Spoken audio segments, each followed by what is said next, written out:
In this video, we'll start an activity using our Garmin Forerunner 55. From the watch face, we can press start, and from the up or down button, we can scroll through our different activities. Here, it defaults to the outdoor run. Let's say we don't want to do that. We can press on back, and then we can scroll down, and we can choose any of the indoor or outdoor activities. Now, based on some of these activities, you're going to be inside, so you don't need the GPS. But some of these activities you will be outside and you will need the GPS. For example, bike. We're going to hit on start. Now, if you haven't used the GPS in a while, it will acquire a GPS signal before it gets started. But if you are at this timer screen, you are ready to go.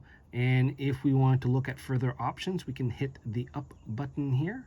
You can see we can adjust the bike settings, training settings, and enable live track. We can hit go back.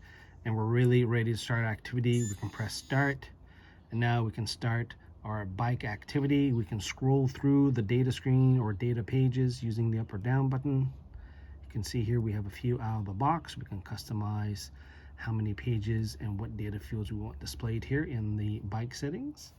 If we want to do a manual lap, we can press the pause button. And let's say we're all done our activity, we can simply press the start stop button. And from here we have some choices. We can either resume our ride, we can save, we can enter a lap, or we can discard this activity. Here I'm going to save this activity. It's saved, and it will give us a summary screen based on this activity and give us a little bird's eye view of what our activity was. Once we're all done with that, we can hit on back. And now we're ready to restart another activity. In this case, we're going to stop for the day, and we're going to go back until we hit the watch face. And there you go. That's how you do activities on your Garmin Forerunner 55.